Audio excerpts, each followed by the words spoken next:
جو ادھر سے افغانستان سے دہشت گردی آ رہی تھی غنی حکومت کے دوران میں، جس میں آئیسل بھی تھی، جس میں ٹی ٹی پی بھی تھی، جس میں بی ایل اے بھی تھا، انہوں نے فیصلہ کیا ہم آپ کی پوری طرح مدد کریں گے۔ بدقسمتی سے ہمیں اتنا ٹائم نہیں ملا، ہماری حکومت چلی گئی، اور اس کے بعد یہ جو لوگ آئے اوپر بیٹھے ہوئے، انہوں نے سوچا ہی نہیں، اس طرف ٹائم ہی نہیں دیا۔ آج اگر بلاول یہ کہہ رہا ہے کہ جی ہم وہاں اندر افغانستان میں دہشت گردوں کے پیچھے جا سکتے ہیں، تو سب سے پہلا تو سوال اس کا ہے کہ یہ کتنی دفعہ افغانستان گیا ہے؟ ساری دنیا کے چکر مارے، کسی فورن منسٹر نے اس ملک کا اتنا پیسہ نہیں خرچ کیا دنیا کے چکر مارنے میں، اور خاص طور پہ امریکہ کا کسی نے اتنا پیسہ نہیں خرچ کیا۔ ایک دفعہ بھی یہ کابل گیا ہے، جب کہ ہمارا 2500 کلومیٹر کا بارڈر ہے، اور جب کہ ایک نئی حکومت آئی تھی جو پرو پاکستان تھی، جو غنی حکومت تھی، وہ پرو انڈیا تھی۔ میں نے کانفرنسز کے اندر اس کو دیکھا جس طرح یہ ہاتھ باندھ کے کھڑا ہوتا تھا نریندر مودی کے سامنے، اور میں آخری کانفرنس جو تاشقند میں ہوئی تھی، جدھر ہندوستان بھی تھا اور ریپرزینٹیڈ، اور ادھر افغانستان بھی تھا، حالانکہ میں نے پوری کوشش کی ان سے اچھے تعلقات کرنے کی، میں گیا بھی کابل پریزیڈنٹ غنی سے بات چیت کرنے کے لیے، ان کو احساس دلوانے کے لیے کہ ہم تو جو بھی حکومت ہوگی افغانستان، ہم نے ان سے اچھے تعلقات رکھنے۔ اس کو پاکستان بھی بلایا، اس کے باوجود اس نے سب کے سامنے کھڑے ہو کے کہا کہ پاکستان نے 10,000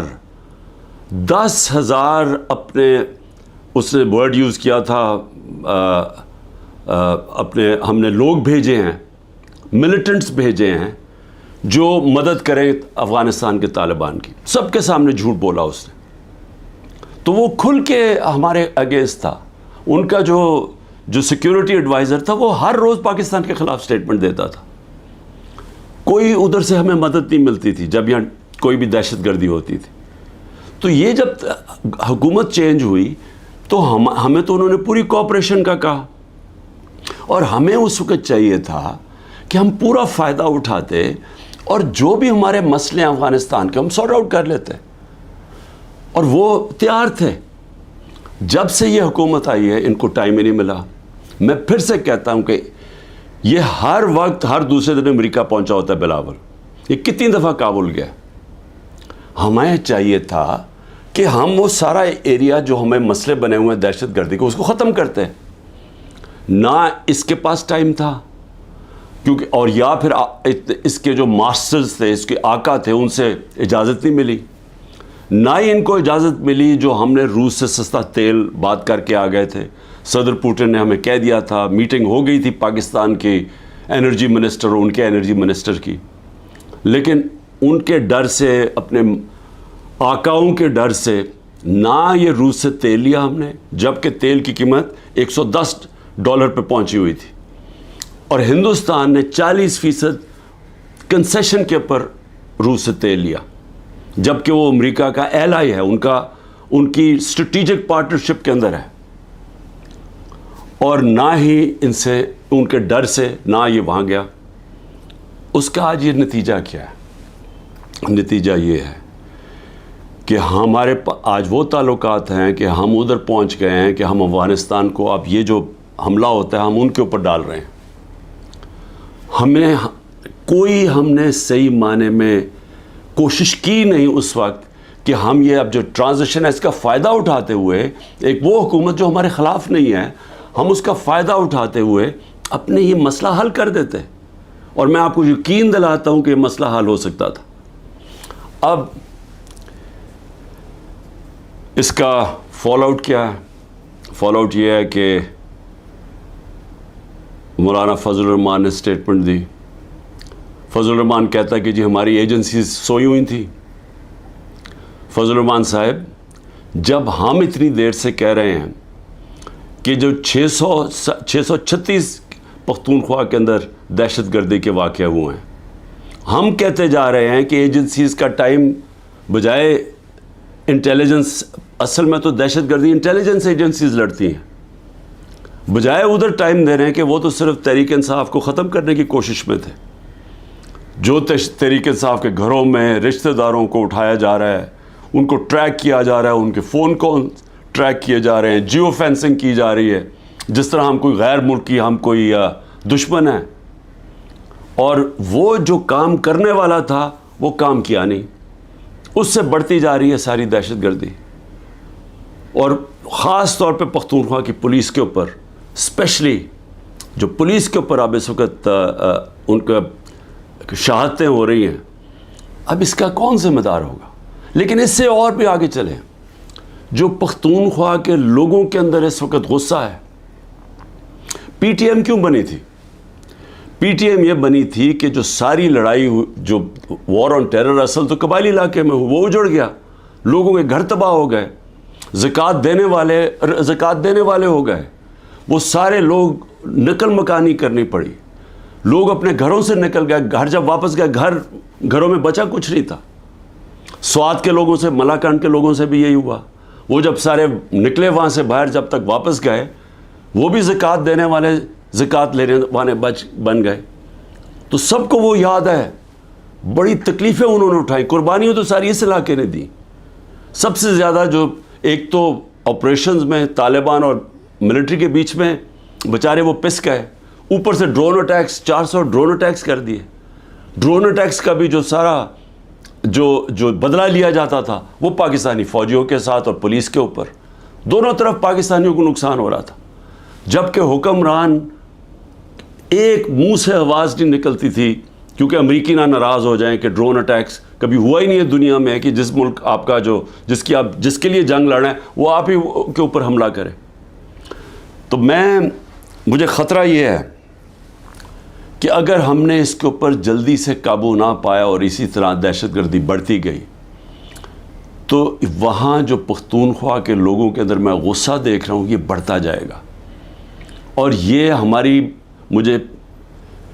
میں کوئی ڈرانا نہیں چاہتا کسی کو, لیکن اگر یہی غصہ بڑھتا گیا اور یہ اس طرف چلا گیا جو آگئی جو دہشت گردی ہو رہی ہے اور وہ بڑھتی گئی, تو کیا پاکستان آج کل کے دور میں جب معاشی طور پہ ہم ویسے ہی ہمارا بدترین دور ہے, کیا ہم یہ دہشت گردی کا مقابلہ کر لیں گے؟ کیا یہ افورڈ کر سکتی ہے؟ اور کیا اس طرح کا فورن منسٹر اوپر بٹھا سکتے ہیں جو اس طرح کی پاگل پن والی سٹیٹمنٹس تھے, جو بجائے مسئلہ حل کرنے کے وہ اور مسئلہ گمبھیر کروا دے؟ تو مجھے آج اس کے اوپر خاص طور پہ مجھے یہ خوف سا آ رہا ہے کہ ہم یہ چیزیں ہمارے ہاتھ سے نکل جائیں گی, کیونکہ جو اوپر بیٹھے ہوئے حکمران ان کی سوچ ہی کچھ اور ہے, اور سوچ تو ہمارے سامنے آئی گئی ہے. ایک تو آج شہباز شریف نے ایک اور الیکشن سے بھاگنے کے لیے ایک اور سینسس کا شوشہ چھوڑ دیا. بھئی مجھے یہ بتائیں کہ جب سے آپ آئے ہیں 15 مہینے پہلے, تو کیا تب آپ کو نہیں پتا تھا کہ الیکشن اکتوبر کے اندر ہونی ہے, نیشنل الیکشن, آپ کی ٹرم ختم ہونی ہے؟ تب آپ کو نہیں پتا تھا کہ یہ جو سینسس جو بھی ہم نے کرنا اس سے پہلے کریں؟ یہ ایک اور الیکشن بھاگنے کا انہوں نے راستہ نکال لیا. دوسرا, دونوں پختونخوا کے اندر اور پنجاب میں غیر آئینی حکومتیں چل رہی ہیں, کیئر ٹیکر. پہلے تو وہ کیئر ٹیکر ہے ہی نہیں, کیئر ٹیکر تو نیوٹرل ہوتی ہے, وہ تو انہوں نے اپنی یہ ایک نون لیگ چلا رہی ہے پنجاب, اور دوسرا وہ فضل الرحمان اور وہ ANP چلا رہی ہیں پختونخوا. یہ تو کیئر ٹیکر ہے ہی نہیں. اور ان دونوں صوبوں کے لوگ جو 70% پاکستانی ہیں, وہاں غیر آئینی لوگ بیٹھے ہوئے ہیں جن کی کوئی قانونی حیثیت نہیں ہے. اب یہ کوشش کر رہے ہیں کہ مزید اور یہ اوپر بیٹھے رہیں, اور یہ ایک شوشہ اس کا, اور یہ کہ جناب ہم سینسس کروانا چاہتے ہیں, سیکیورٹی کا بھی شوشہ بنا لیں گے. پنجاب کی 14 مئی کی الیکشن انہوں نے اس لیے نہیں کروائی, ہمارے پاس پیسے نہیں ہیں جی. پیسے MNAs کو رشوت دینے کے لیے بہت پیسے ہیں, لیکن ہمارے لیے پیسے نہیں ہیں الیکشن کروانے کے لیے. 20 ارب روپیہ نہیں تھا. اور اب جو مجھے نظر آ رہا ہے, یہ پھر کوشش کریں گے کہ کسی نہ کسی طرح اس سے نکلیں, اور لوگوں کو پھر یہ جو رد عمل آنا ہے اس کے لیے یہ تیاری کر رہے ہیں. کیونکہ ظاہر ہے ایک اگر لوگ بیچارے الیکشن کی انتظار کر رہے ہیں نا کہ ہمیں جو انہوں نے لوگوں کا معاشی قتل کیا ہے، یعنی ایسے معاشی حالات عوام کے اوپر تو آئے ہی نہیں ہیں. سارے جو معاشی انڈیکیٹرز ہیں وہ پاکستان کی تاریخ کے سب سے برے ہیں. بے روزگاری لے لو، انڈسٹری بند ہو رہی ہے. گروتھ ریٹ جب نیچے آتی ہے، مطلب جب آپ کی دولت میں اضافہ جو 6.1% سے اب جو 0 پہ آئی ہے، تو اس کا مطلب بے روزگاری تو بڑھنی ہے، دولت کم ہو رہی ہے ملک کی. اور اس کے علاوہ مہنگائی جس سطح پہ پہنچ گئی ہے، تو لوگوں کے حالات تو سب کو پتہ ہے. اب لوگ الیکشن کا انتظار کر رہے ہیں. انہوں نے اب کیا کیا ہے؟ اب 2 قانون لے کے آ رہے ہیں. ایک ہے سیکریسی ایکٹ اور دوسرا ہے پریونشن آف ایکسٹریم وائلنس. وہ ایک میں ہی کیا کر رہے ہیں کہ آپ انٹیلیجنس ایجنسیز کو کسی مثلا میرے اوپر ایک فوج کے ادارے میں، انٹیلیجنس کے ادارے میں ایک آدمی میرے اوپر قتل کرنے کی کوشش کرتا ہے، جو مجھے پتہ اس نے کیا. میں نے اگر اس کا نام لے لیا تو ویسے ابھی انہوں نے میرے اوپر غداری کا کیس کر دیا ہے کہ یعنی میری جرت کیسے پڑ گئی کہ میں نے اس کا نام لے لیا FIR کے اندر. وہ FIR بھی نہیں ہوئی تو میں غدار بن گیا ہوں. اب یہ ایک تو وہ کرنے جا رہے ہیں. دوسرا سیکریسی ایکٹ میں کہ جناب یہ کسی کے گھر میں بھی گھس جائیں گے انٹیلیجنس ایجنسی. ہمارے گھروں میں تو گھس ہی رہے ہیں. میرے گھر کے اوپر حملہ ہوا، دروازہ توڑ کے 40 لوگ اندر آ گئے، گھر میں جو چیزیں پڑی لوٹی، لوگوں کو مارا دھاڑا، اٹھا کے لے گئے خنسامے کو. وہ جو مالی تھا، 2-3 ورکرز سب کو اٹھا کے لے گئے. تو وہ تو ہو ہی رہا ہے ہمارے گھروں پہ. اب یہ فیصلہ کیا کسی کے گھر میں بھی یہ جا سکتے ہیں کہ کسی کے گھر میں بھی جائیں گے، کہیں جی ہم سرچ وارنٹ کے بغیر اندر گھسیں گے، کوئی چیز بھی اٹھا لیں گے. میرے گھر جب آئے تھے تو اسلحہ چھوڑ کے چلے گئے کہ جی اسلحہ ملا ہمیں یہاں سے. اور وہ سوشل میڈیا پہ دکھا رہے ہیں کہ لے کے جا رہے ہیں اپنی قمیضوں کے نیچے اسلحہ، اور وہاں اوپر چھوڑ کے چلے گئے. اور اب یہ کچھ بھی کر سکتے ہیں. تو یہ تو کسی کے گھر میں گھس کے توڑ کے چیزیں اچھا لوٹتے ہیں، چیزیں چوری کر کے لے جاتے ہیں. تو اب تو اس کو قانون بنانا چاہتے ہیں کہ کہیں بھی جا سکتے ہیں. تو یہ جو جس طرف آپ یہ لے کے جا رہے ہیں ملک کو، تو یہ تو سیدھی کہہ دیں کہ جی آپ ہمارے غلام ہیں، ہم آئے اوپر آپ کے اوپر بیٹھنے آئے، آپ ہمارے غلام ہیں. ہم ایک آزاد ملک، آزادی تو ویسے ہی ختم کرتے جا رہے ہیں. تو اب تو یہ انگریزوں سے بھی زیادہ بدترین غلامی ہے، کیونکہ انگریزوں کے زمانے میں پھر بھی آپ 24 گھنٹے میں کسی کو عدالت میں پیش کرتے تھے جب اگر آپ نے کسی کو اٹھایا ہے. یہاں تو لوگ غائب ہو جاتے ہیں. عمران ریاض ابھی تک غائب ہے، اس کو کوئی 80 دن ہو گئے ہیں. کسی کو پکڑ سکتے ہیں. ہمارے کئی لوگوں کو اٹھایا ہوا ہے، کوئی وارنٹ نہیں ہوتی. کئی لوگوں کو اندر بند کیا ہوا ہے، ان کے ابھی تک FIR نہیں کی ان کے اوپر. تو یہاں تو کوئی قانون ہی نہیں ہے. تو یہ اب ایک غلامی کی طرف ہمیں لے کے جا رہے ہیں مکمل طور پہ کہ ہم اب ان کے غلام بن جائیں، جو منہ کھولے.